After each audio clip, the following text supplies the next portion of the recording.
Hey everybody, how's it going? I'm Sethum and welcome back to another video. I'm once again in Valheim, and in this video, folks, as the video title suggests, I'm going to show you how to take out an entire Fuling village, or Fuling village. I'm probably butchering that name. Basically, I'm on about the gremlins, and if you know, they can be quite a pain. Now, I'm going to deal with this mosquito right here, which is really annoying. So what I do with them is I wait for them to come to me and then shoot them with the bow. I find it a lot easier to deal with them. I do tend to mistime it. Now, for this, we will need a couple of things. We'll need some wood because we're going to set down a workbench, and then we'll need the hoe because, of course, we are going to raise the ground. We're going to basically build a little pillar out of the ground. So we've set down the workbench, and I'm just going to build up 6 or 7 tall with the hoe, and then we're just going to extend it. Now, the way we're going to extend this is we're going to look at the lip of this thing that we built, this pillar right here, and we want the crosshair right just underneath the lip of the thing that we just built up. So that way, if we do it this way, what happens is we use less materials to extend the platform that we will be on. So we're basically going to attack the village from this platform. Now, I did build this quite far from the village. The idea is to kite them to me. Of course, this means that not the entire village will come to me, so I might have to move a bit closer. So that means I might have to find some stone and then build another one of these little pillar-like or structures closer to the village so that I can get all of the Fulings or goblins. Geez, that is such a hard name to pronounce. I'm probably butchering it anyways.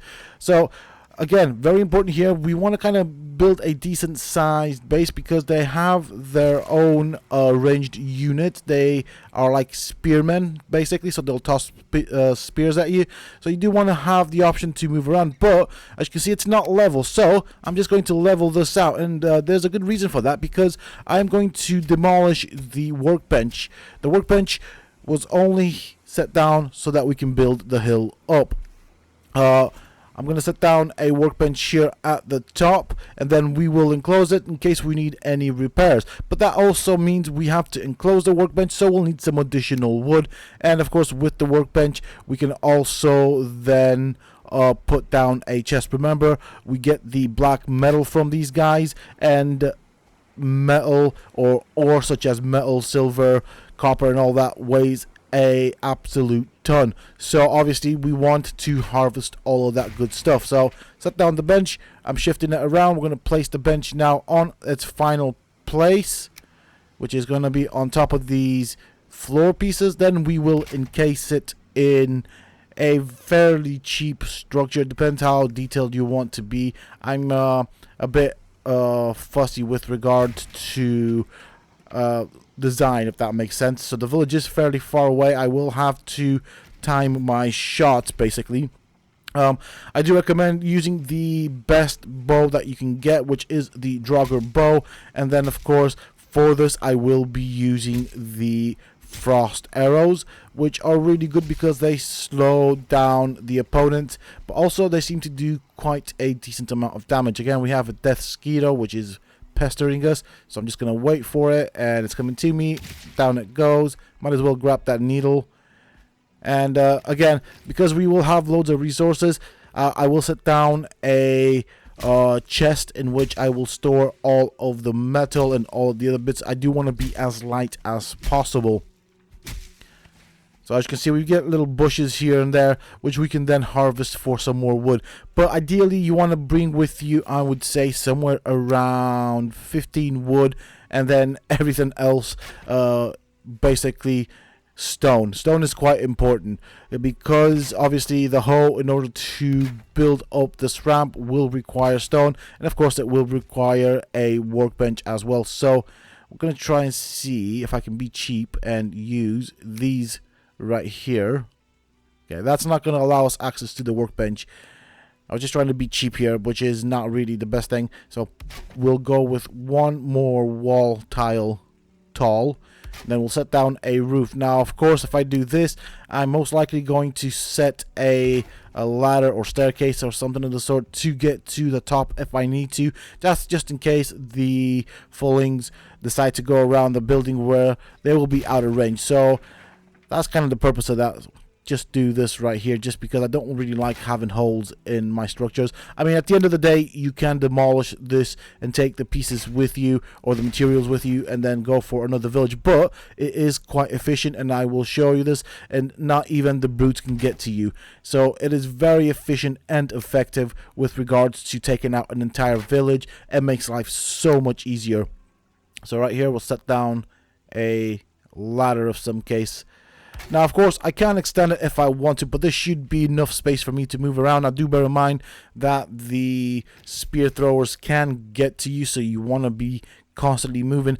And so the main focus when we do aggro the village is to get the spear throwers first. Once they're out of the picture, then I would focus on the brutes, and then obviously the shamans. Of course, over there we have a brute, so might as well aggro that guy if we can. I should be able to reach him from here. Wait for him to come to us. We'll see what we have aggroed from the village, and when they get here, we then start having a bit of fun. Now, one thing to bear in mind is that this breaks the AI, so it does not know how to get to you. It struggles, so that means that the Fulings will be running around like headless chickens. Therefore, you may waste a couple of arrows. I suggest bringing somewhere around 100 to 150 arrows, just for good measure. But as you can see, these guys are kind of helpless anyways. Plus, the arrows do slow them down, so I am using the frost arrows. And I can hear them. They don't seem to want to aggro, so I'm going to aggro them another way.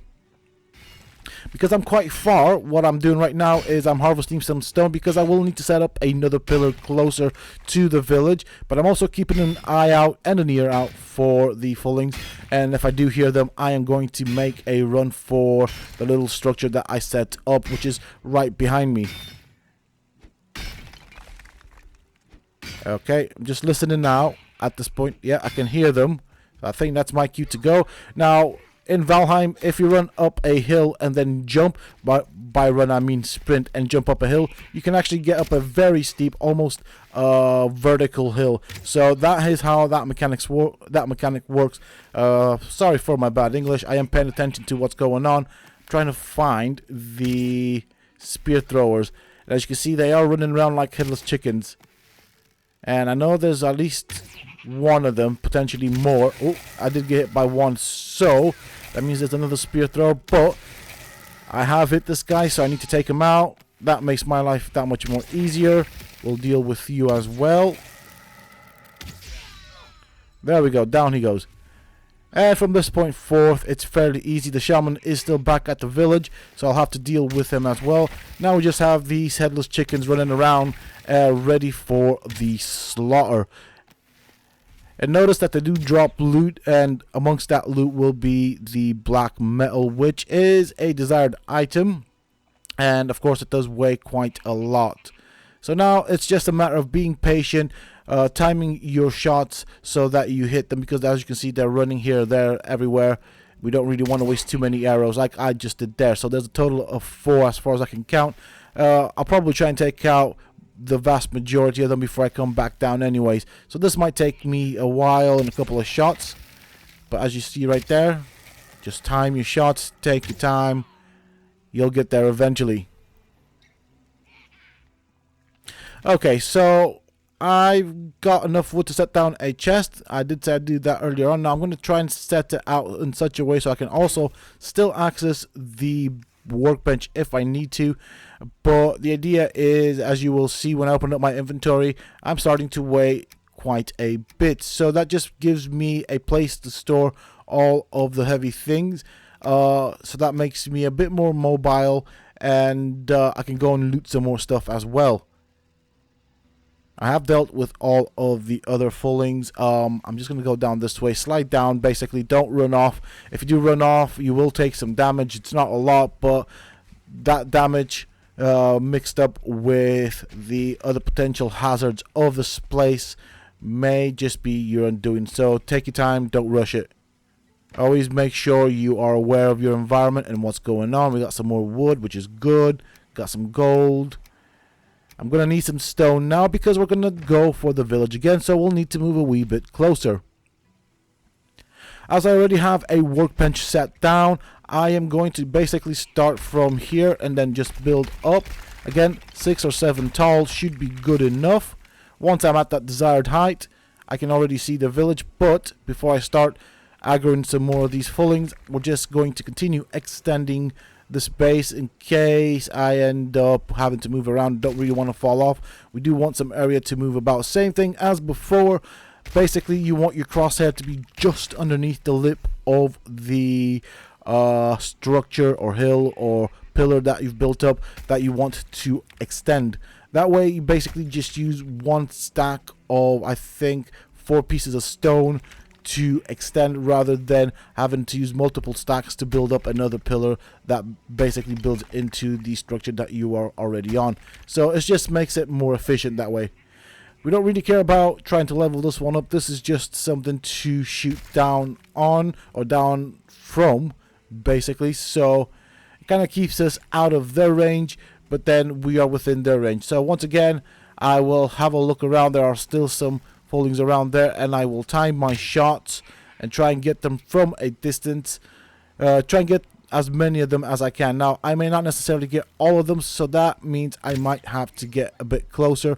But if that's the case, then the best strategy is to have as few Fulings as possible to deal with. Okay, so I've dealt with the vast majority of them. There might potentially be 1 or 2 of them still left over. That means I can do this sneakily, so I am sneaking around. I did not expect the hitbox of that structure to be that big, so... Oh, I missed that one. Now, because I had the sneak on, that was a 1 shot, 1 kill type of scenario. Oh, there we go. Did not see you there. And this is where the frost arrows come in handy. They do slow down your opponent. Now, you can deal with 1 or 2 opponents with the bow and arrows, but with multiple opponents, it becomes a bit more demanding.